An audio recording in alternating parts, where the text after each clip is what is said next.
If you have this book, please go and get it and follow along with me as I read Who Was Abigail Adams by True Kelly, illustrated by John O'Brien.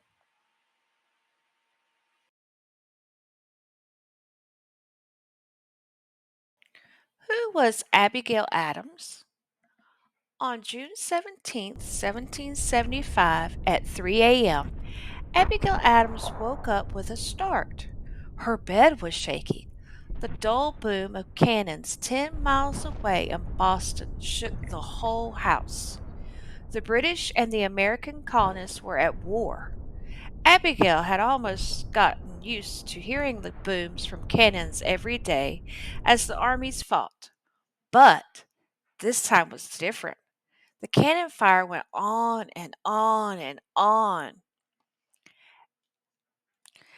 Abigail's first thought were for the safety of her 4 children. She had managed the Adamses' small farm and big family by herself for months because her husband John was away. He had been nervous about leaving his family in a danger zone. However, he and Abigail both felt that he had an important meeting in Philadelphia. John was among a growing number of people who wanted the colonies to break free from British rule. The meeting would decide the future of the 13 American colonies. At daybreak, Abigail and her 7-year-old son, John Quincy, climbed the hill behind their house to see what was happening. They could hear the guns roaring. Even louder, they stood on a pile of rocks at the top to get a better view. What they saw was horrifying. Beyond the British warships in Boston Harbor, flames and black smoke rose above the city. Abigail and her son held hands and walked down the hill in tears. The battle was one of the most important of the Revolutionary War, the Battle of Bunker Hill. Soon, Abigail wrote about it to her husband. John showed her letters to General George Washington, the new head of the American Army. Abigail was living in amazing times, and she described them and her life in amazing letters. She wrote over 3,000 letters in her lifetime. Abigail and her husband John had a special bond. You'll see that if you read their letters to each other. They both were deeply interested in politics. Abigail always thought first of her husband and family, but she was strongly for the rights of women, for education, and against slavery. She had many ideas about what freedom meant. She made sure her important husband heard her. The right to an education. Abigail believed education was very important. She sent one of her black servants, a stable boy named James, to school in Quincy. This was never done, and people protested. Other boys refused to go to school if James did. Abigail told them, because his face is black, is he to be denied instruction? James attended the school with no further protest. Abigail lived apart from John for many years. She suffered the hardships of war, political defeats, and the deaths of 3 of her children. But she stayed strong through it all, and her strength helped both her husband and her son, John Quincy, to become presidents of the United States. Abigail Adams was a great woman in her own right, a woman clearly ahead of her times. Chapter 1. Young Abigail. Abigail Smith was born in Weymouth, Massachusetts on November 11, 1744. Her mother, Elizabeth Quincy Smith, came from a respected family. Abigail's father, William Smith, was a much admired minister. Abigail had a brother, William, and two sisters, Mary and Elizabeth. She was close to her sisters all her life. Abigail was delicate and sickly when she was little. She didn't go to school. Most girls in those days didn't, even though boys did. Abigail thought it was very unfair that her brother could go to school and she couldn't. She found out early that girls in colonial America didn't have the same rights as boys. But Abigail and her sisters were lucky. Their mother taught them reading, writing, and arithmetic, as well as how to cook and sew. Their father and grandfather both had big libraries. Abigail was a curious child, and she spent a lot of time with her nose in all those books. Abigail read Shakespeare's plays, history, philosophy, and law. Her mother worried that she read too much. She also worried that Abigail was too stubborn and strong willed. Grandmother Quincy always was on Abigail's side, though she said wild coats make the best horses. Visitors often gathered in the Smith's library to borrow books and to talk about politics. A war against the French was being fought along the frontier borders of the colonies. Also, a new king in England was making trouble for the colonists. Everyone had different ideas of what should be done. Abigail listened in. Girls weren't usually allowed to speak openly, but Abigail's father encouraged it. Abigail was shy, yet she did have opinions, and sometimes she spoke up. One visitor to the Smiths' home was a young lawyer, John Adams. The first time he met Abigail, she was 15. He was 24. At first, they didn't like each other that much. Abigail thought he was dumpy looking, moody, self centered, and he talked too much. John thought Abigail didn't talk enough. But over time, as John kept visiting, he and Abigail got to know each other better. They both had lively minds, they thought, alike and loved politics. Slowly, they fell in love. It was a love that lasted for 57 years. Young John Adams. John Adams was born on October 30th, 1735, in what is now Quincy, Massachusetts. He had two younger brothers. His mother, Susan Boylston Adams, was from a well known family. His father was a farmer, and John was very close to him. He was very proud to be the son of a farmer. When he was 16, John went to Harvard College. Afterward, he taught school for a few years. Then he decided to become a lawyer in 1764. When he was almost 29, he married Abigail Smith. Chapter 2: A New Family. Abigail's mother and father didn't think John Adams was good enough for Abigail. They didn't like that he came from a family of farmers. But when Abigail was almost 20 and John was almost 29, Abigail's parents changed their minds and let them marry in the Smith family home. After the ceremony, they rode to their first home in nearby Braintree. It was a small salt box house and farm right next door to where John had been born and raised. Their house was called a salt box because it looked like a type of wooden box used to store salt in those days. The house had a sloping roof with two stories in the front and only one story in the back. Though John was a lawyer, he loved farming. Abigail loved being a farmer's wife.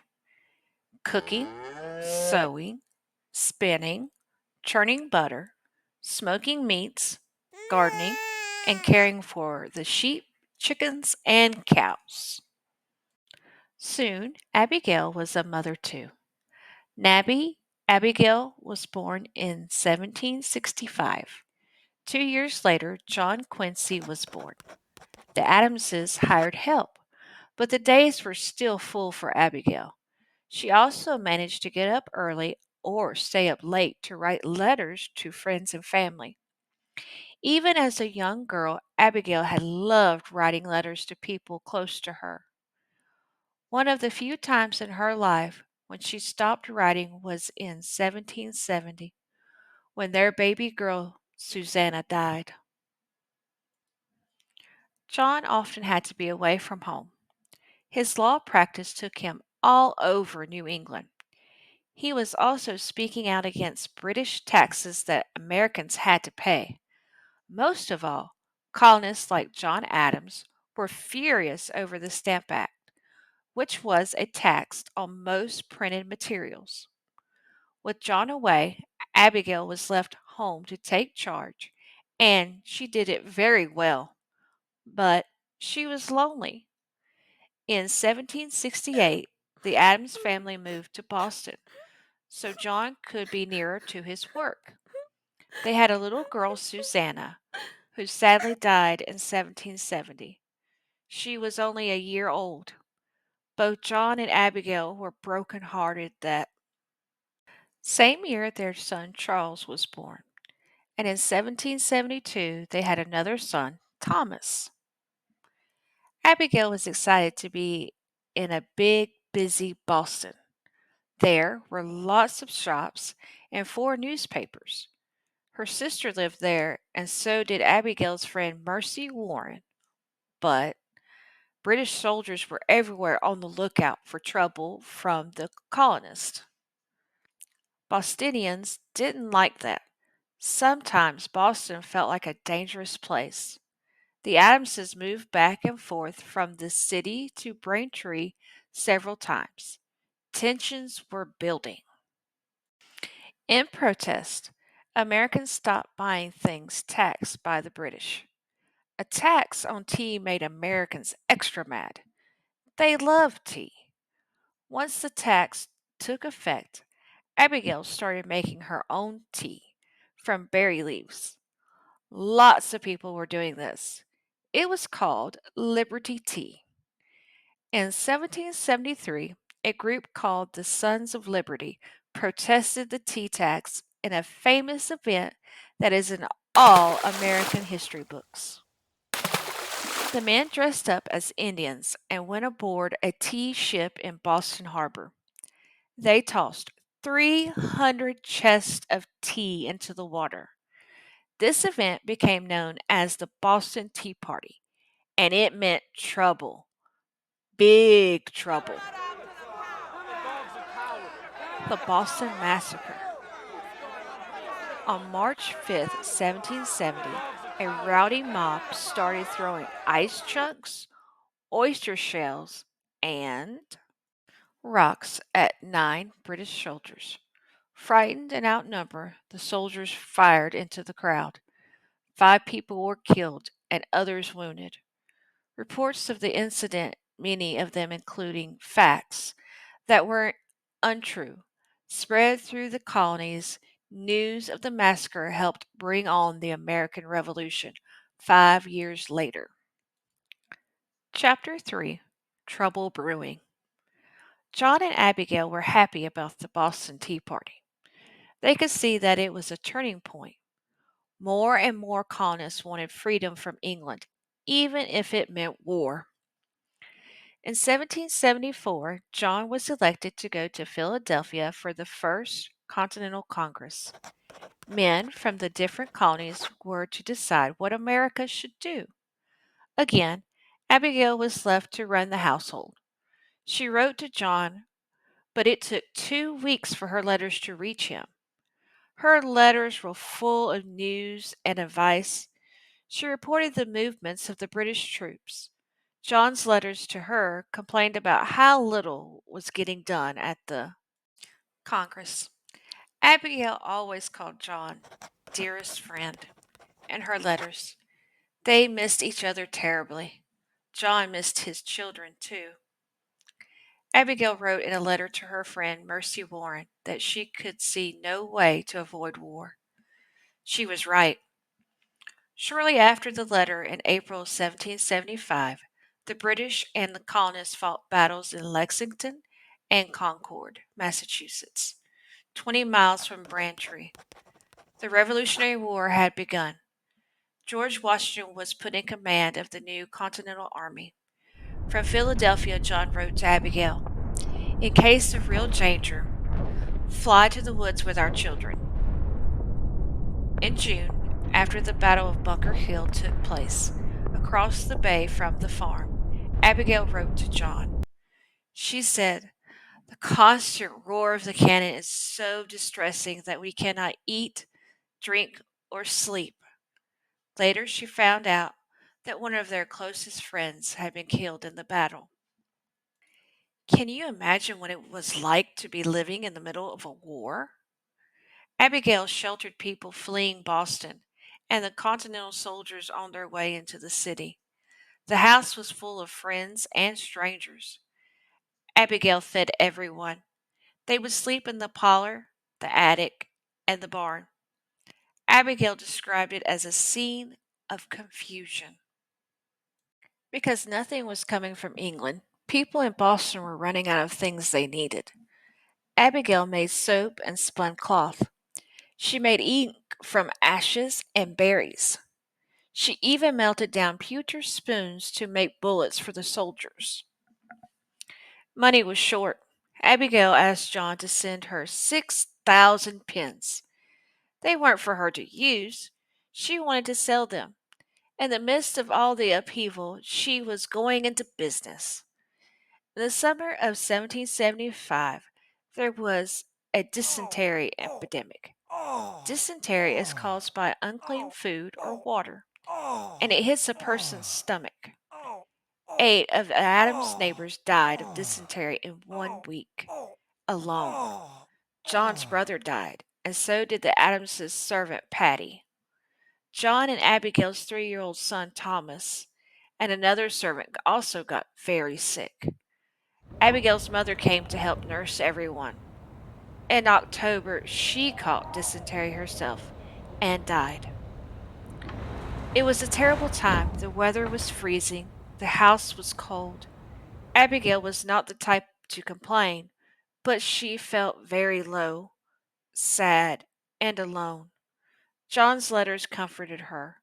Still, having her husband far from home was very hard on her sometimes. When he came back from Philadelphia for a short time at Christmas, John told Abigail he stayed home if she wanted him to. Abigail knew how important his work in the Congress was. She told him he had to go back.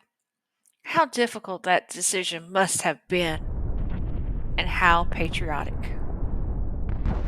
Chapter 4. A New Country is Born. In January 1776, Abigail again was kept awake all night by the rumble of cannons. The windows rattled all day. The fighting went on for weeks. General George Washington was trying to drive the British out of Boston. Abigail feared the city would be burned down. In March, from the hill behind her house, she saw a huge fleet of British ships. It was an amazing sight. There were so many ships, Abigail wrote. They looked like a forest. 170 ships had their sails raised. They were leaving the harbor. George Washington had driven out the British. Boston was spared, but the war went on elsewhere.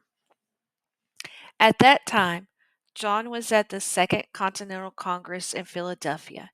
He was working with men from each of the 13 colonies on a Declaration of Independence. It would be a statement that explained why the colonies were breaking away from England. Abigail wrote to her husband about her beliefs and what she hoped to see in the new American government. Even though her own father still had slaves, Abigail thought there should be no slavery in a free country. She also strongly believed that women should have the same rights as men. In the late 1700s, husbands had total control over their wives. Wives could be treated almost like slaves. Abigail's own drunken brother mistreated his wife, and no one could do anything about it. Abigail wanted laws to protect wives. Women couldn't buy property, they couldn't get the same education as men. In one of her most famous letters to John, Abigail wrote, "Remember the ladies, and be more generous and favorable to them than your ancestors."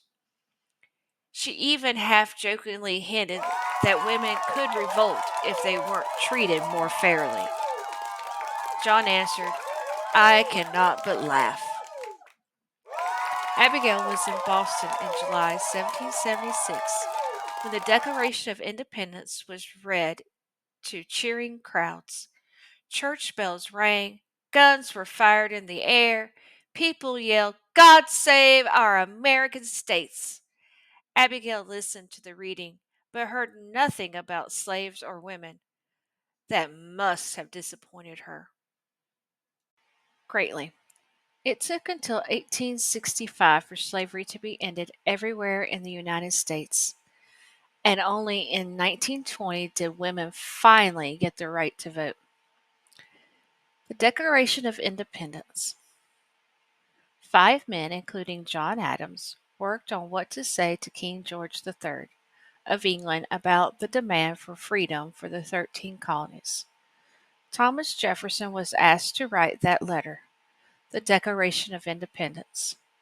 56 men representing the colonies, including John Adams, signed it. You can see the original declaration today in the National Archives in Washington, D.C. In the summer of 1776, another deadly disease spread through New England, smallpox. People were dying. There was a cure, but it was very dangerous. People could have a tiny bit of smallpox virus rubbed into a small cut. They would hopefully get only a mild form of the disease, and then they could never get it again. Often the cure caused blisters that left scars. Sometimes people even died from the cure. It was a terrible chance to take with her children, but Abigail thought the cure was worth trying. Her children did get very sick, but all survived. It was a brave thing for a mother to do. She had to make the decision, like so many others, by herself. In February 1777, Congress was forced to move to Baltimore to avoid advancing British troops. John couldn't be with Abigail, even though she was expecting another baby. Abigail didn't feel well. She was afraid she might die in childbirth and leave her children with no mother. Abigail was fine, but, sadly, the baby didn't live. Abigail couldn't bear to write John with the terrible news. She later wrote to her husband that they had been married 13 years, but no more than half that time have we had happiness of living together. She worried that the children were suffering from his being gone.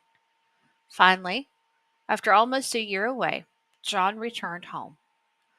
Only a few months later, he had to leave again, this time to Paris, all the way across the ocean to work for peace with England. When he left in February 1778, he took their 10-year-old son, John Quincy, with him. Chapter 5. Still Apart. John didn't want to leave Abigail, but she couldn't go with him to Europe. She needed to stay home to run the farm and raise the children. John also worried about the dangers of the trip across the ocean.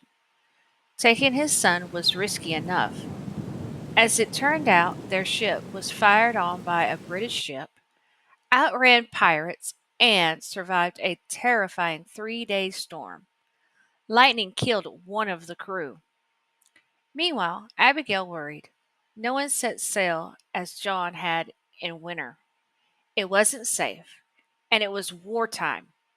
She heard nothing from her husband and son for months. The rumor was that the ship had been captured by the British. Finally, a few letters came to say they were all right, but letters took so long to arrive. It was a difficult winter for Abigail. There were bad snowstorms in Braintree. War made everything scarce or expensive. The farm was losing money and she had to let go some of her help. Abigail came up with a clever idea. She asked John to send her things she could sell to make money. He did: cloth, tea, dishes, and ribbons, among other things. Abigail had a good head for business. Soon she was ordering items directly from the trading houses in Europe and making a profit. Abigail invested her profits in land and bonds. Many years later, she and her family still lived on this money. After 1.5 years away, John and John Quincy sailed home. They were dropped off from their ship and rowed ashore to Braintree. It came as a complete surprise for Abigail when they appeared at her door. Unfortunately, the reunion didn't last long. John had to return to Paris in November 1779. This time, he took not only John Quincy, but also their son Charles. Abigail felt the brothers needed their father. Still, she described being separated from her boys as cruel torture. She was afraid they'd be gone a very long time, and she was right. It was almost 5 years before Abigail saw her husband and sons again. John's voyage to Paris was not any easier than his first trip. The boat was leaky and was forced to land in Spain. John and his sons had to go 800 miles over land and over mountains to Paris. They walked or rode mules much of the way. It took a while. Abigail cried with relief when she finally got a letter from John. There were many times after that when Abigail didn't hear from John for months. Young Charles was very homesick in Europe and begged to be sent home. He was put on a ship heading back to America. Then there were rumors that Charles' ship was lost. Abigail worried for 5 months that he was dead. But finally, Charles arrived home safely. She felt such relief and happiness. The war finally came to an end in 1781 when the British surrendered at Yorktown.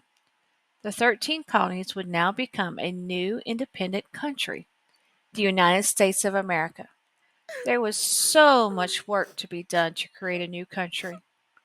What kind of government would it have? What laws? John Adams was still in Europe when Abigail's father died in September 1783. Abigail had to grieve alone without the comfort of her husband. People in Massachusetts were gossiping about her and John. The Adamses had been apart for so many years. People wondered, how could they love each other?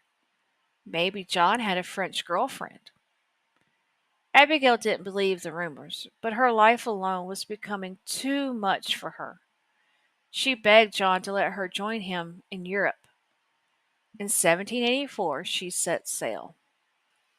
New laws, new government. A group of men known as the Framers worked on figuring out the new laws and form of government for the United States. It was a very big job.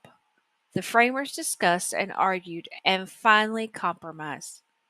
No one thought the new government was perfect, but it was as good as they could do.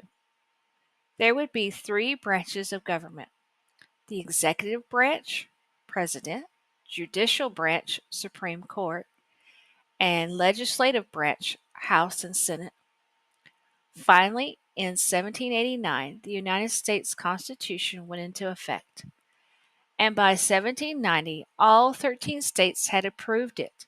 It is still after more than 200 years, the highest law in the United States. Chapter 6 Reunion. Although desperate to see her husband and son, Abigail dreaded the trip across the ocean. I am so much of a coward upon the water, she said. She would be leaving behind friends and family whom she might never see again. She put Charles and young Thomas in the care of her sister. Her 19-year-old daughter Nabby was going with her. In June 1784, Nabby and Abigail boarded the ship, the Active, with trunks of clothes, 2 servants, and a cow. The ship's name was appropriate. It tossed around on the sea. Abigail and Nabby were seasick for days. They couldn't even get out of bed. They were cooped up in a tiny, stuffy, dark cabin. It didn't help that the ship was dirty. Its cargo of whale oil and potash smelled terrible. The dampness made Abigail's bones and joints hurt. The food was awful.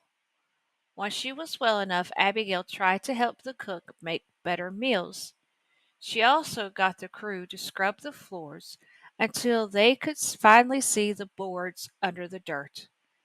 Abigail wrote, I am more and more of the mind that a lady ought not to go to sea. After a month, the ship reached the coast of England. Even then, the trip wasn't over. The passengers were lowered from the ship into a small boat. The waves were 6 feet high. The small boat was washed up sideways through the roaring surf onto a beach. After that, it took an entire day by carriage to reach London. On the ship. If you saw the Active today, you would think it was a very small boat to be crossing the ocean. It was a sailing ship built to carry cargo and not passengers. There were only 2 tiny passenger cabins, both used by the women. The male passengers slept in the main cabin, where everyone also sat or ate. The passenger cabin doors opened right onto the main cabin. Even with the windows open, it was too stuffy to close the doors. A curtain gave the women some privacy, but they waited to change their clothes until no one was in the main cabin. That didn't happen often. The cargo on the Active was smelly enough to make anyone seasick, even without the rocking of the waves. When Abigail wanted to go up on deck to get some fresh air, she had to be helped by 2 men because the boat rocked so violently. Then, on deck, they had to tie her to a chair. In London, Abigail and Nabby were met by John Quincy. Abigail was shocked to see a 17-year-old man. Her son had only been 12 when she last said goodbye to him. Later, her husband, John, arrived. What a joyful reunion! London was a pleasant surprise for Abigail. It was sunnier than she had expected. The buildings were beautiful and the streets were wide.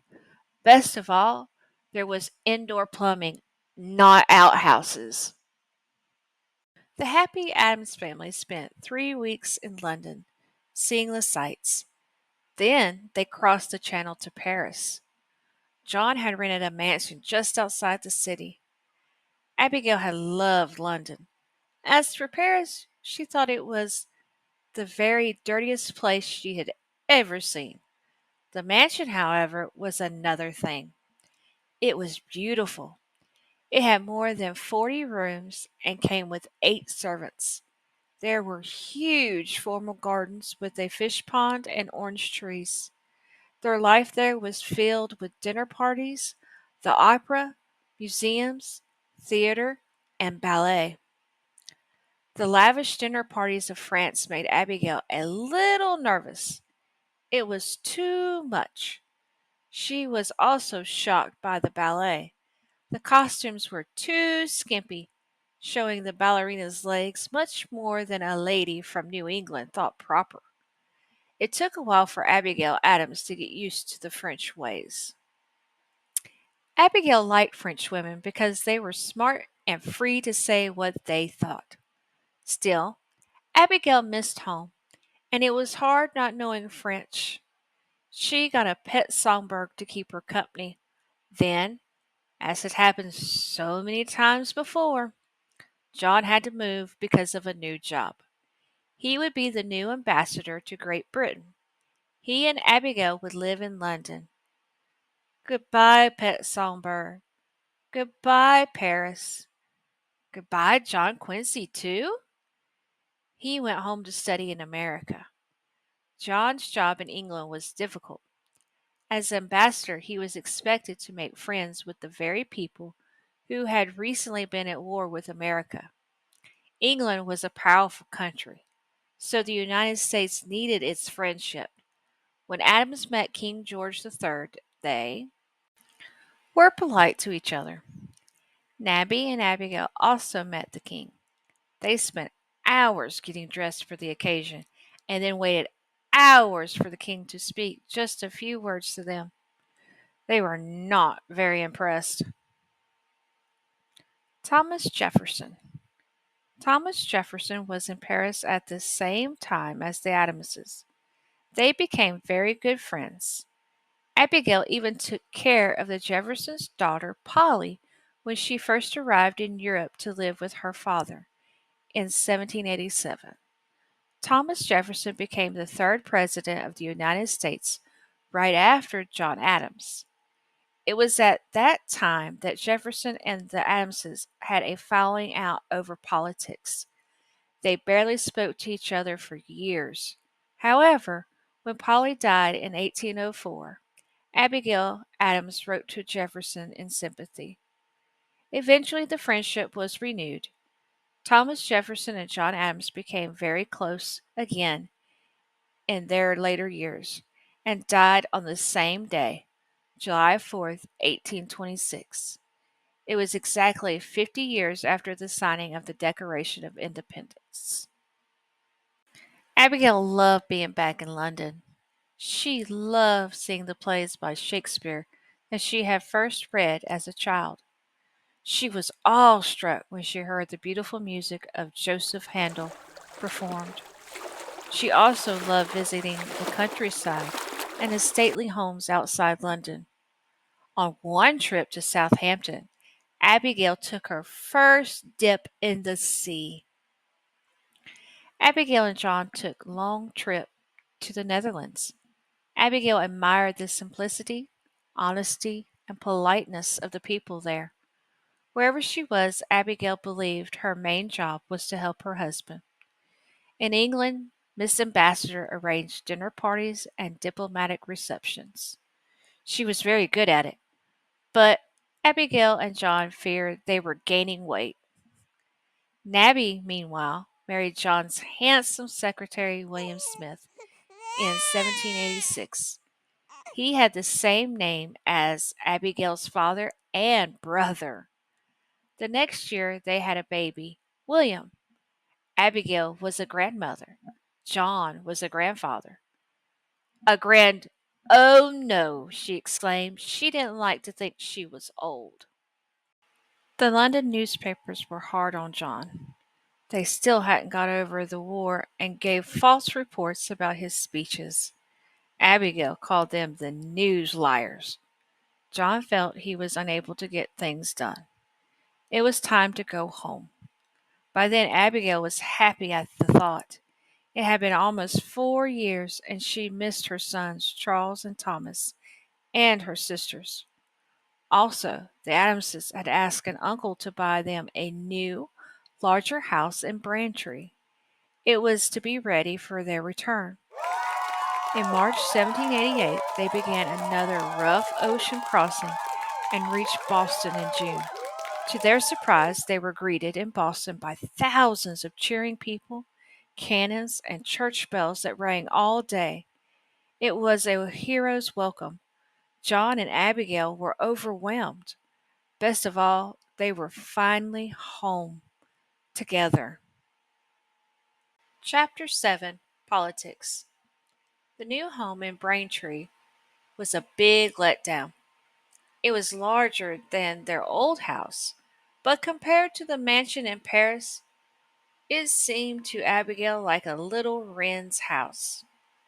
It had low ceilings and was dark inside. Also, much of their furniture had been damaged in the ocean crossing.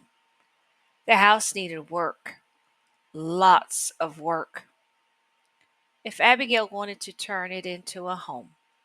She hired carpenters and masons. She planted roses she brought from England. They still grow there today. Their home would be called Peaceville. Now home, John couldn't resist returning to politics. He was elected to the U.S. Congress. In 1789, in the first presidential election, George Washington got the most votes, but John Adams came in second. In those days, that automatically made John the Vice President of the United States. Abigail was the first Vice President's wife, so the Adamses were to move again. New York was the new capital city. Abigail loved their rented mansion that overlooked the Hudson River.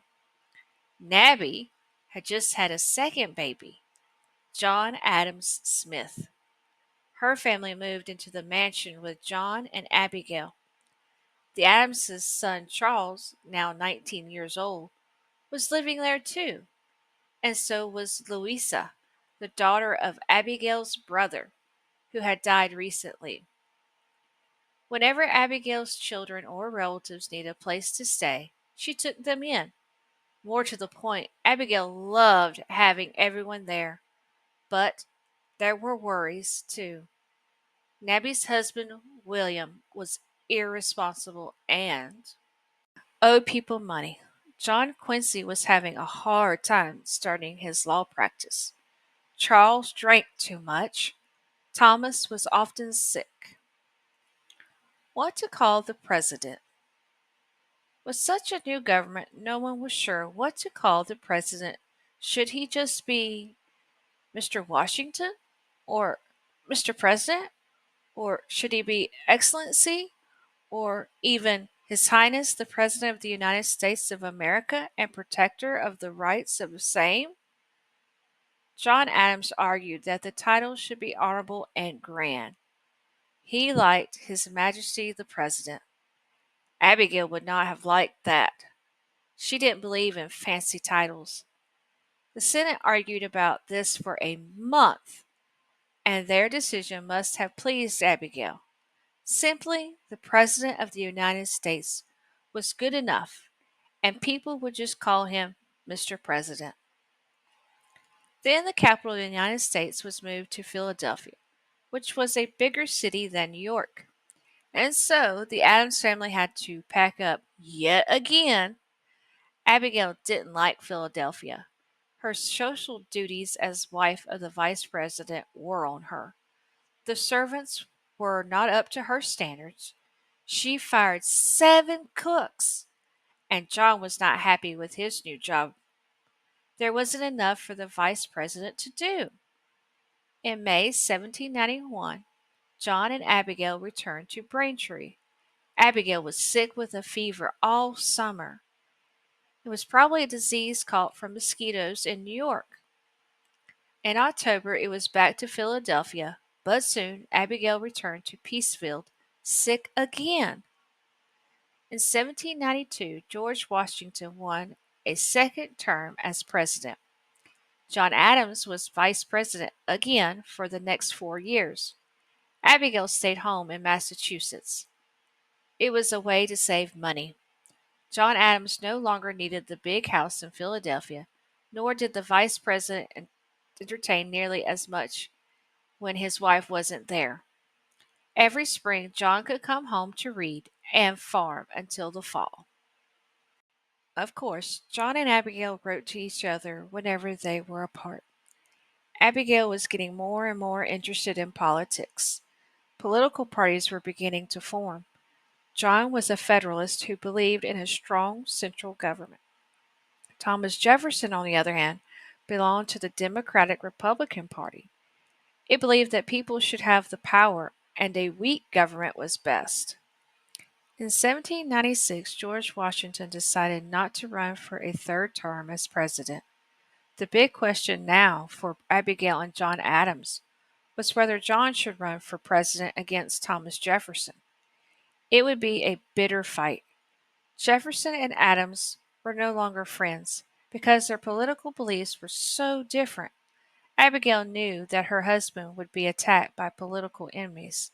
The attacks hurt her as much as him. It would also be hard to follow a great man like George Washington. She worried about John's age, 61, and health. Abigail dreaded going back to Philadelphia and having to do all that entertaining. She wondered if she would be able to keep quiet in political arguments. She had strong views, and it would be difficult not to voice them. Martha Washington was a tough act to follow.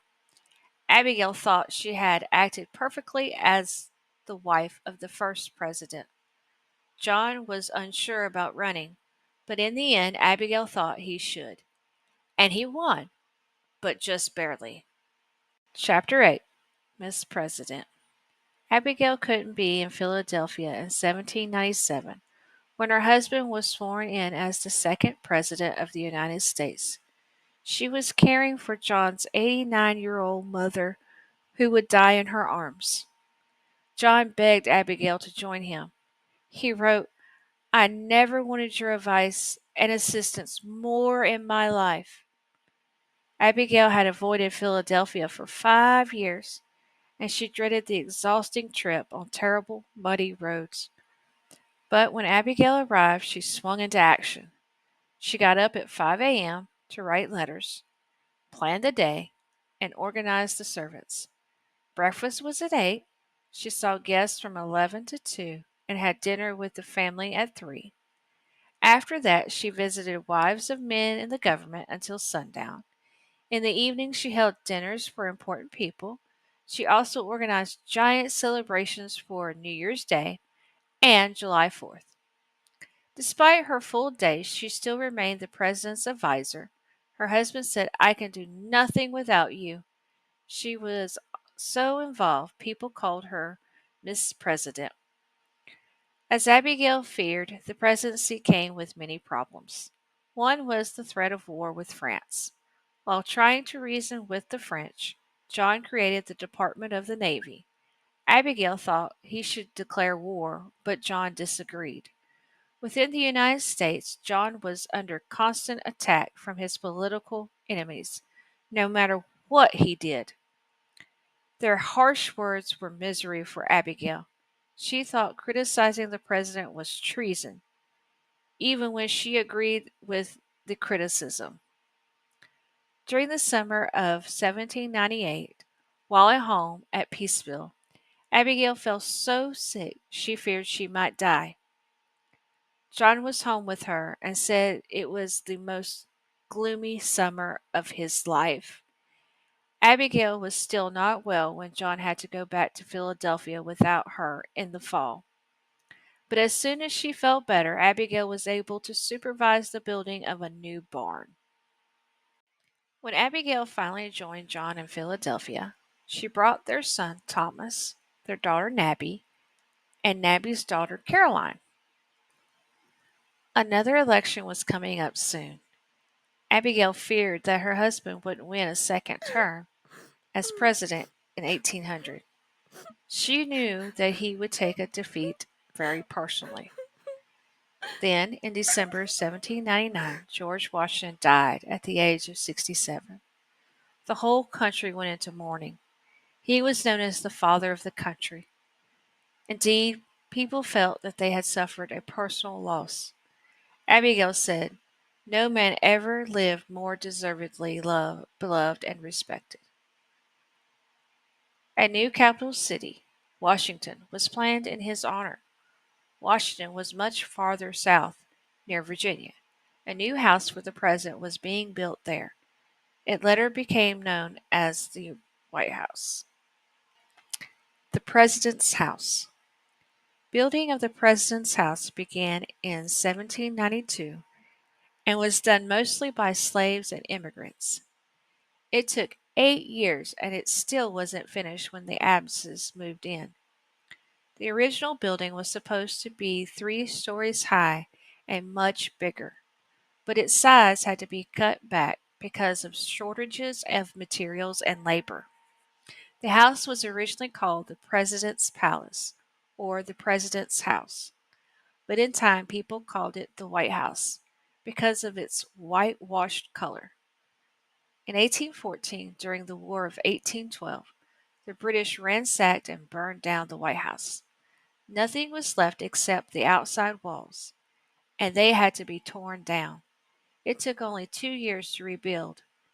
It was finished in 1817, though there have been many additions to it since then. The Adamses went home for the summer and made more additions to Peacefield.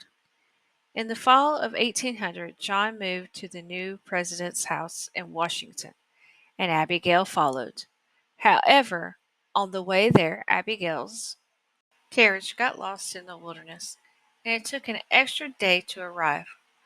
When she finally did, she saw that Washington was not much more than a village in a swamp. Abigail was taken back. It was the very dirtiest hole I ever saw. A quagmire after every rain. The house was unfinished, cold, and damp. Even with fires roaring in the 13 fireplaces, Abigail hung clothes to dry in the east room. The Adamses didn't know if they would live there for only a few months or 4 years. The presidential election would be held in December. John was not a popular leader. Some people thought he was vain and wanted to be like a king, which John strongly denied.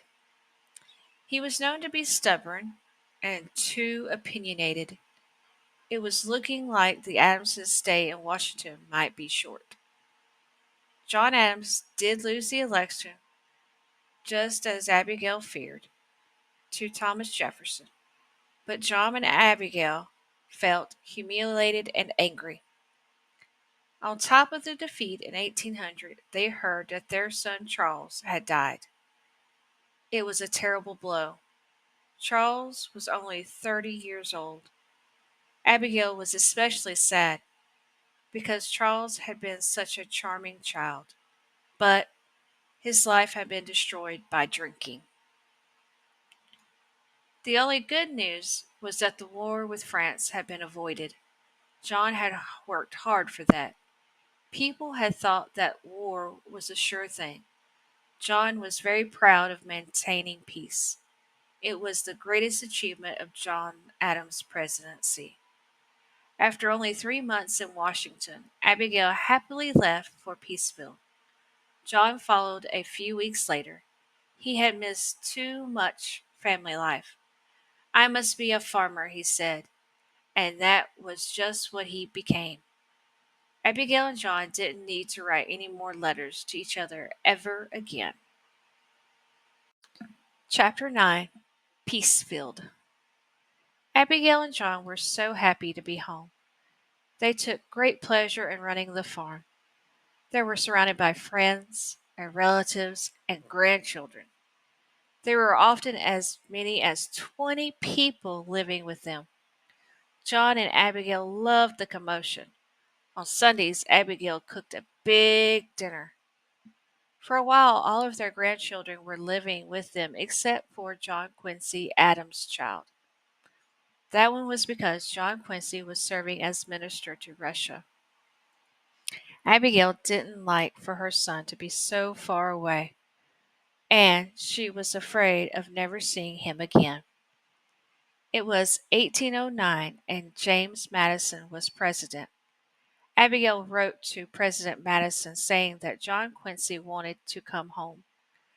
President Madison wisely told her that he wouldn't bring John Quincy home unless he heard so from John Quincy himself. Although practically the entire Adams family was together, the happy times did not last. Abigail's dear sister Mary and her husband died. John Quincy in Russia had a 1 year old daughter who died. Now all of Abigail and John's children had lost children of their own. Worst of all for Abigail, Nabby developed breast cancer. She had surgery without any anesthesia. The pain must have been almost unbearable. How hard for Abigail to watch her daughter suffer. Nabby spent a year at Peaceville getting better. Then she moved back to New York. In time, the breast cancer came back. Terribly weak, Nabby made the trip back to Peacefield and died there. She was 48 years old. Losing her daughter and companion was heartbreaking. Nabby's death aged Abigail greatly. People said she became an old woman. Sometimes it was hard for her to write because the pain in her hands hurt so much. Abigail complained that her memory was failing, but she stayed very interested in politics.